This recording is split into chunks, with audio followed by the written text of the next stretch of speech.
Hello everybody. First and foremost, apologies. I do not speak German. I really wish I did, but it's on my list of many things that I should really learn.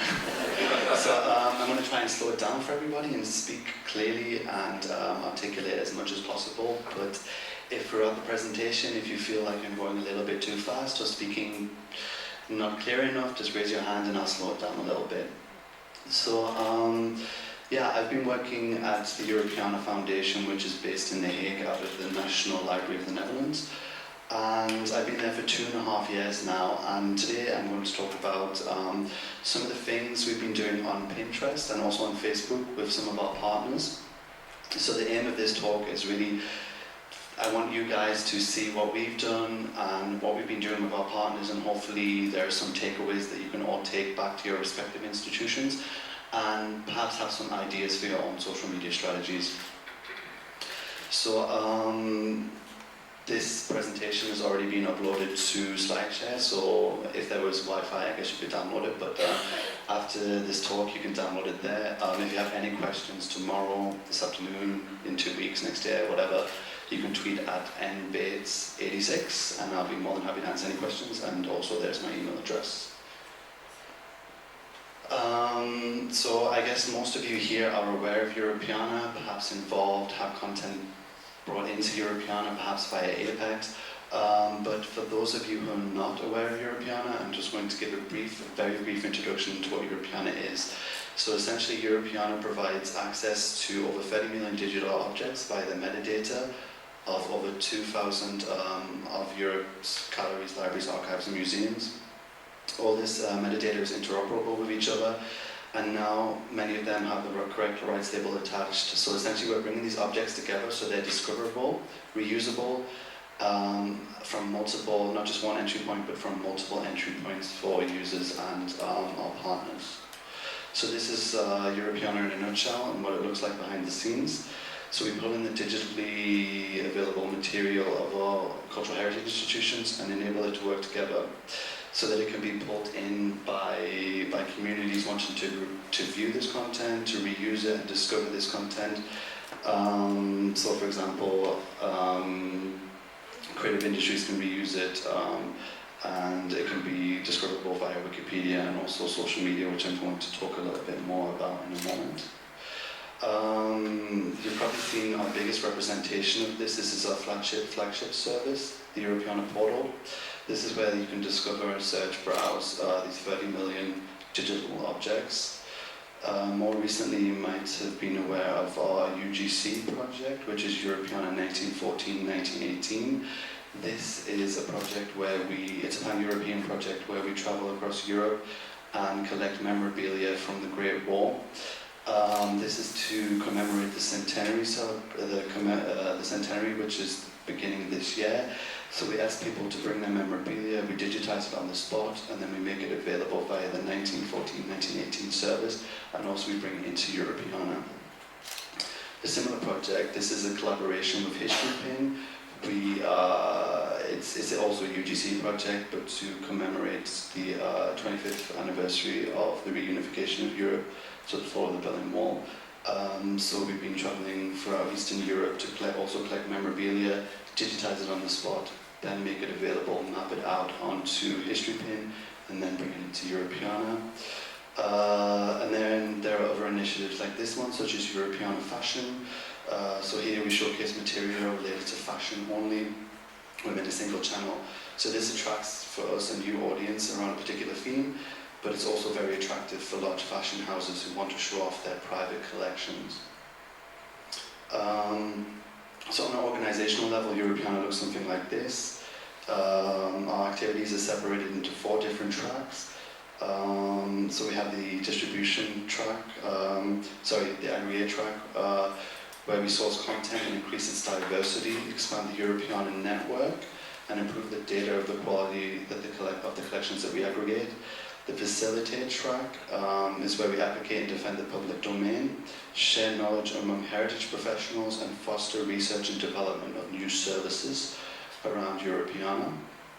We distribute the distribution and engagement, the distribution track. An engagement track is where I work, and this is where we work to enhance and extend our social media presence, broken user-curator relationships, in particular around the Ugc projects that I just mentioned. So before I delve into things, I just want to explain why we use social media at Europeana and how it fits into our strategy. So as per the strategic plan that we have from 2011-2015 and under the engagement track where I work, we've promised to try and cultivate new ways for users to participate in their cultural heritage using the open content that we aggregate from our partners. So the realization of this statement has taken the form of a number of experiments together with our partners on social media, and I'm going to talk a little bit more about that in a moment. So as many of you have already probably seen, Europeana has quite an active social media presence, and we're active on a number of platforms such as Facebook, Pinterest, Google+, and such like. We try and update these platforms on at least a daily basis, but despite this, and unfortunately social media does only account for 2% of the overall traffic to Europeana, which is tiny, unfortunately. However, at Europeana, we've really stopped thinking about social media as solely, and Pinterest, for example, as solely as a tool for it to drive traffic to Europeana and our partners, but rather a tool to engage a large number of users and expand the reach of our partners' collections. Reach that would just not be possible via the Europeana portal or the institutional websites of our partners. Essentially, we like to refer to social media and platforms such as Pinterest as spaces to engage cultural window shoppers. These are the people that are going to look at your collections, but they're not necessarily going to click through. So just to illustrate that notion, I'd like to pose the question, for example, what would a shop be without a window? And I think it's exactly the same for heritage institutions. Platforms such as Pinterest are where our shoppers are, and the images that we share there are little small windows into our collections. It's no secret that the online economy is an economy of attention. By utilizing the power of these platforms, such as Pinterest, we have often seen at Europeana content that's arisen from the depths of Europeana and partner websites, and these collections have sometimes even generated hundreds of thousands of unique users engaging with that particular piece of content in the space of a few days. But that's not always the case. Social media has generated a lot of traffic for Europeana in the past, but this has been indirectly. For example, we have journalists scouting out reusing images on social media, and when they do reference them correctly and use them in their articles, this does generate a lot of traffic to Europeana. Traffic that otherwise would not have been generated if we didn't share this content via social media. However, I'm going to talk a little bit more about that in a moment. But yeah, we like to see social media not as a traffic driver, but as a reach accelerator. So kind of getting as many eyeballs on your collections as possible. So I think that has a knock-on effect when it comes to who we're targeting on social media. First, websites such as Pinterest are not about targeting the people who know what they're looking for example, the researcher, but rather those cultural window shoppers that I mentioned. These are the people that are not actively seeking out heritage collections, but are receptive to them once they're brought to the service via their social media feeds. A bonus of utilizing these cultural window shoppers for us, and what we've seen, is that they're going to provide food for Google with their engagement indicators such as comments, likes, reshares. But I'm going to go a little bit more detail on that soon. So if Pinterest and other social media platforms are not sending much traffic to Europeana and our partners on a regular basis, then what is the point, you might ask? For us, it's about dramatically expanding the reach of our partners' collections that they've already made available online. By using the likes of Pinterest, we are bringing these collections out of these institutional websites and out of Europeana and shedding often a unique light on them. To measure the impact of our activities on social media, we started thinking in impressions of collections rather than visits to our website. As I already mentioned, that's really important. in my opinion, the real value of Pinterest and social media for heritage institutions is not, again, I just want to stress this, it's not about the traffic, it's all about the reach. But this is something that really intrigues me, and how do we really measure that? And I've been really working closely with Europeana to kind of highlight the importance of off-site usage, metrics and measurements to prove this increased reach and really highlight the value of social media. So by thinking a little bit outside of the box, when reporting on our activities on social media, we have discovered that, for example, every visit to the Europeana portal in 2013, the collections that we aggregated generated at least 3 times as many impressions on Facebook, Pinterest and Wikipedia combined. This is a huge number. So I mean, when you think a little bit outside of what's happening with your collections once they've been taken outside of their original home, then the number is staggering. These impressions are the result of the content only shared by Europeana. It does not take into account the content that has been reshared via end users, via our partners. So this number, this impressive number actually is a tiny indication of the actual figure. So that's pretty exciting and definitely food for thought. So as you can see from these figures, the click-throughs from Pinterest and Facebook are very low, but a huge amount of users are potentially looking at the collections that have been shared there. These are potential eyeballs. In the case of Facebook and Pinterest, potentially millions of users are seeing the collections that we share there. For example, in 2013, it took over 1,700 impressions on Pinterest just to generate a click back to one of our partners or back to Europeana. While on Facebook, the threshold was much lower, with 225 impressions per click. So for us, I'm not sure if it's the same for you guys, but Facebook tends to send us more traffic, but Pinterest generates more reach. Taking this into consideration, social media is now an integral part of Europeana to expand the reach of the collections that we aggregate. That's why we've worked with our partners to create an end-user engagement program, which is in line with the strategic plan. And we have the aim of working with our partners, using their content and trying to engage as many users as possible. Essentially by this I mean we want to create tangible examples of how we at Europeana and our partners can reuse collections on social media to increase engagement and potentially surface hidden gems that might otherwise remain unseen. And through these examples we try to create as many case studies as possible and have a lot of knowledge sharing activities so we can share these examples, these lessons with the wider sector. But before I get into what we've done on Pinterest and Facebook, I just want to give you some insight on what we can actually share there. We do have a policy of only sharing content that is labeled public domain or under a Creative Commons license. This has not always been the case. However, we always did seek permission from our partners before we did reuse any content on social media. But now we're moving to a policy of only using open license content, and then right now at this moment that represents around 6.5 million of the digital objects in Europeana. So what happens when we want to share something that's not openly licensed? We still do, however we link to the collections and then we normally illustrate the collection using an image that is openly licensed via Wikimedia Commons or Flickr Commons, for example, and this has worked pretty well for us. So while on the subject of images, when it comes to Pinterest and social media in general, I recommend that all of us start thinking in pictures. If there's something that can be communicated by a single image, then do it. If it's a book, then screen grab it, share it, and then link through to the text. By simply doing that, we've seen engagement indicators increase significantly by sharing link and text-based updates via social media.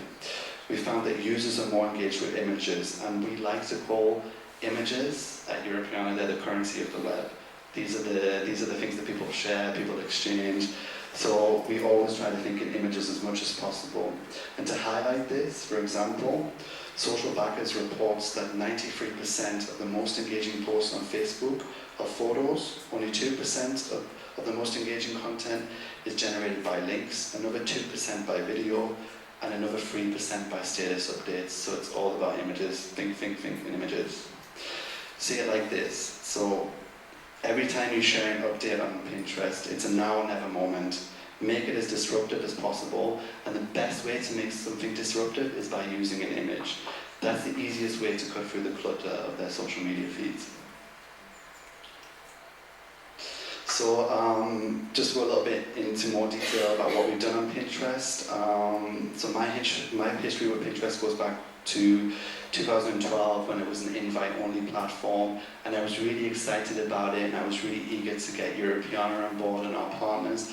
So it was quite difficult because at that time, obviously there was a lot of buzz around it because it was the fastest growing website ever, but there was some discrepancies in the terms and conditions regarding relicensing images and things like this. So it was somewhat of a battle to convince certain stakeholders within Europeana to let us use Pinterest.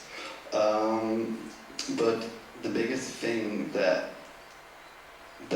I think is great about Pinterest for heritage institutions, and the beauty of it, is that it has such a low threshold. The more you and your users pin, for example, the more you build awareness for your organization and your collections organically. So in 2012, through our end user engagement program, we explored the value of Pinterest for cultural heritage institutions. We took content from 5 of our partners: the University of Barcelona, the Biblioteca de Catalunya, the Swedish National Heritage Board, the Varna Public Library, and the Swedish Royal Armoury. We asked our partners to select images from their collections around a particular theme. Europeana then would create the thematic boards. We would then upload the contents on their behalf to these boards, and we would then tag them accordingly as well. So by presenting their content outside the constraints of their website and outside of Europeana, we wanted to provide new visibility and interaction with these collections.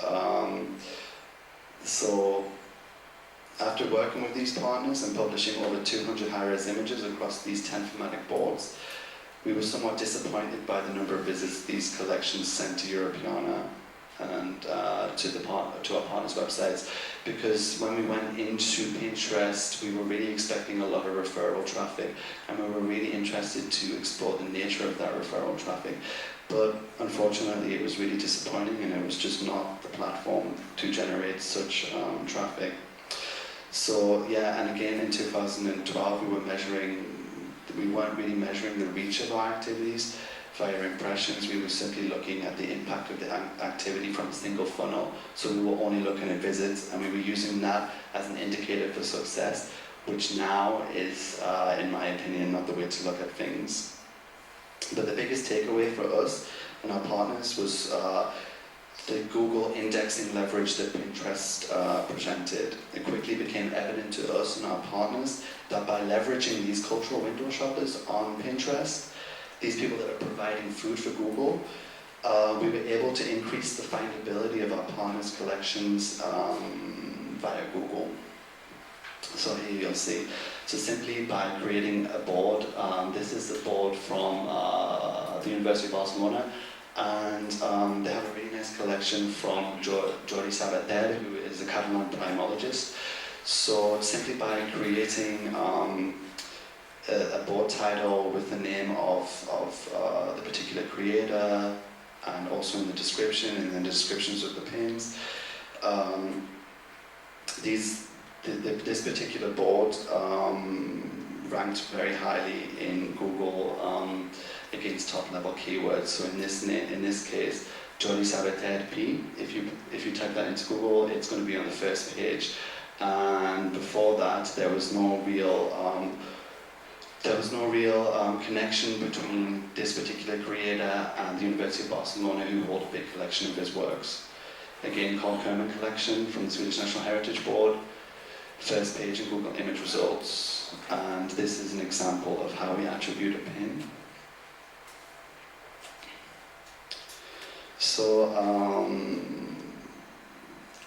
with social media and Pinterest and such like, and especially Facebook, we found that users are more engaged when you feed them with consistent updates and at regular servings. So for example, we found that users like our updates to be similar in their form and consistent in the time of day that we're publishing them.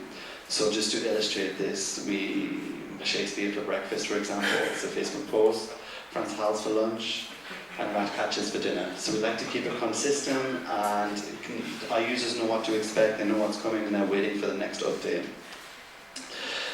We also don't recommend using lengthy text. Keep it simple, and if something needs further contextualization, provide a link back to your website. We found that by taking this approach, for example, letting the image curate itself on social media, and in particular on Pinterest, we've seen engagement increase because of that. Also, more recently, we're trying to diversify our voice. As Europeana is a pan-European project, we don't only want to communicate in English, obviously, there are many languages in Europe.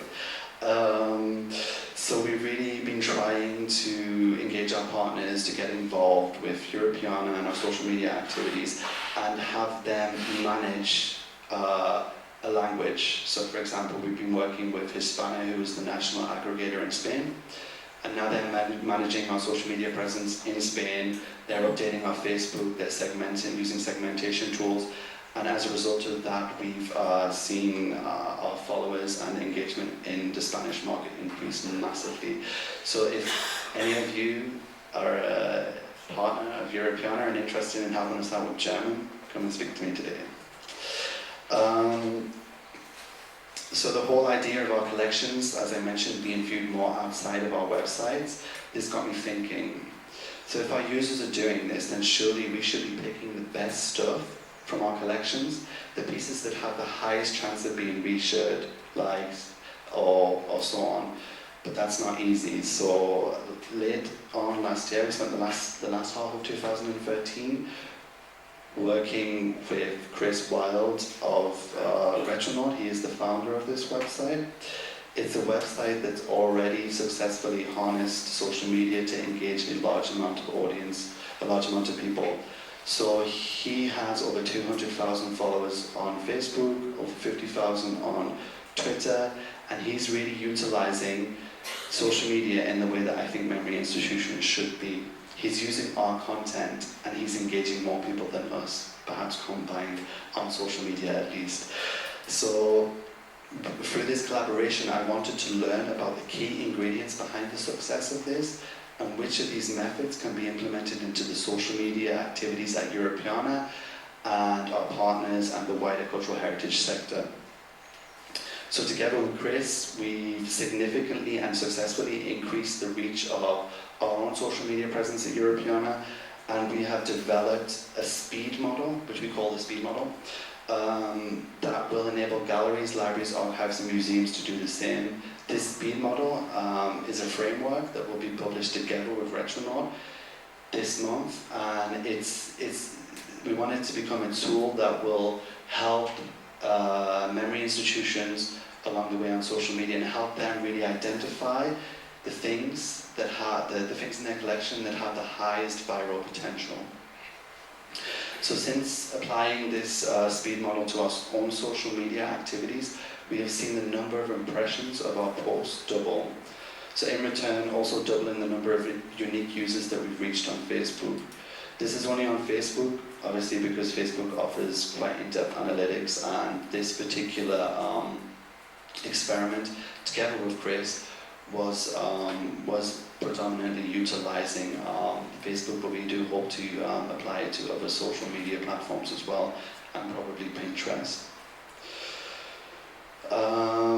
So I just want to go through some examples of what happened since we applied this speed model to our own social media activities. So this one is one of my favorites. We've seen these, when I saw these images in Europeana, I was like, wow, really? People had nose jobs in the 30s? And I just thought we had to share it because it was just fascinating. So these two images we surfaced on Facebook. they're really disruptive. Obviously, they're just shocking because it's just not something that you see every day, and it's not something that you would expect to see on Europeana because historically it's probably not that significant. But then again, it doesn't mean it's not that interesting. So as a result of surfacing those two images on Facebook, a Hungarian publication, one of the biggest lifestyle publications in Hungary, published these images in one of their articles. They linked back to the entire collection on Europeana, and as a result, for example, plastic surgery is actually the most popular search term on Europeana now, ever. Forget Victor Hugo, forget Shakespeare, people are searching for plastic surgery. So as a result of just surfacing those two images, we increased interest in the Wellcome Libraries collection by over 17,000%, generating 57,000 individual views of records in their collection. We have some more stats here as well. So that's 57,000 views, right? But just bear in mind the previous month, I think we'd only saw like 137 views, so that's a massive increase. So this is one of the rare cases where social media can actually generate large amounts of traffic, but it is mostly dependent on the images being reused by someone else after they've been surfaced via social media. So this is 7% of the overall page views on Europeana in October 2013 were related to plastic surgery. Another example is the pig rider. You might have seen this image. I like to call this image Europeana's most shared image ever. It comes from a collection from the French National Library called Mr. Wingfield's Tame Animals. So this, again, if we didn't follow the speed model, this is something that we would not have surfaced on social media. Because, yeah, we like to play it safe, but now we don't. So yeah, just this image itself, just by uploading this one image, generated over 250,000 impressions and reached over 100,000 unique users. Again, something that would not have happened if we didn't take this image outside of Gallica, outside of Europeana, and surface it on social media. It's kind of like breathing new life into it and kind of showcasing it, because otherwise, who knows, if we didn't do that, it would just be unseen and nobody would have been able to enjoy it. So it was reused on numerous websites as well. But it's just like, if you type in pig rider, you'll probably see a lot of stuff in Google. This is another example. This is using something more traditional, something more safe. So when we apply these ingredients to masterpieces, for example, we've seen some impressive results. Obviously the weight of masterpieces stand on their own. However, we find by sharing such content, we think that timing is key. So we like to try and, if possible, associate a masterpiece or a piece of historical content on social media with perhaps pop culture. So this example is sharing the handwritten manuscript of Les Mis, which is from BNF, and we uploaded it to Facebook, and we associated it with the European release of the Hollywood movie last year. And as a result of doing that, it was actually reshared by Victor Hugo himself, believe it or not, back from the dead. And he, as a result of that, obviously we can't track the impressions because we don't have access to Victor Hugo's Facebook insights. But just by sharing that, he then reshared it and had over 2,000 likes, over 500 reshares, and countless comments and impressions. So as a result of that, interest in Victor Hugo related content on the Europeana portal increased by over 800%. Interest, again, that wouldn't have been generated if we didn't surface that manuscript on social media. So just to end this, I'd like to leave you all with the biggest lesson that we've learned from using Pinterest and Facebook to leverage engagement with cultural collections, is that the content is always the star, you know? nobody cares about the institution, nobody, I mean, people obviously care, but the content is always the star, you know? So always remember that, and then you'll pick the right content and you'll have the best viral potential. Also remember the real impact and value of using social media and Pinterest is about the reach of the collections that you are sharing and not about the traffic that it's going to send you. Thank you.